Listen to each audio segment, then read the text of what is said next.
대통령 한마디에 교육 대란이 일어나고 있습니다. 수능이 대통령 마음대로 뜯어고칠 그런 일인가요? 수험생들과 학부모들이 대단히 혼란스러운데 수험생들 처지에서는 수능을 코앞에 두고 게임의 규칙이 지금 바뀌고 있는 것입니다. 역대 정부마다 나름대로 철학에 맞는 교육 정책을 추진했지만 이렇게 아마추어적인 적은 없었습니다. 최소한 수험생들과 학부모들이 대비할 시간은 줬어야죠.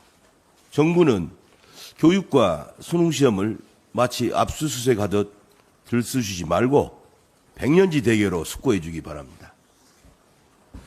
교육부가 추진 중인 글로컬 대학 30 예비 지정 결과가 나왔습니다. 글로컬 대학 30 사업은 지방대학 살리기를 목표로 한 사업인데 하지만 탈락한 대학 또 한 대학도 선정되지 못한 지역은 글로컬 대학에 떨어졌다는 낙인이 찍히면은 회생할 도리가 없습니다. 정부는 글로컬 대학이 지역 대학을 죽이고 있다는 이 지적에 귀를 기울여야 합니다. 지역 대학을 살린다고 추진하는 정책이 오히려 지역 대학을 위기로 몰아넣고 있습니다. 지역 대학은 지역 소멸을 막을 최후의 보루입니다.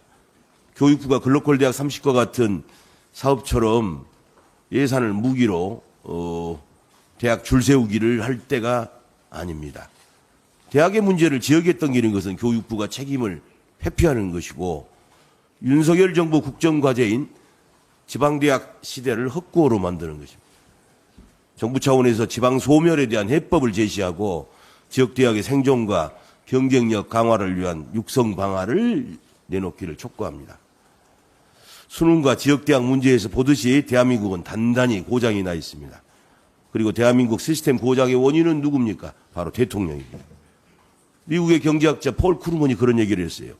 한 나라의 경제를 바보에게 맡기면 국민은 대가를 치를 각오를 해야 한다. 이렇게 얘기를 했습니다.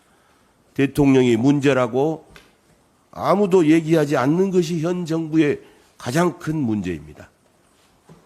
윤석열 정부 들어 대한민국은 국민이 행복해지는 것을 두려워하는 나라가 됐습니다. 정부가 국민을 괴롭히는 나라가 됐습니다. 대오각성을 촉구합니다. 이상입니다. 예,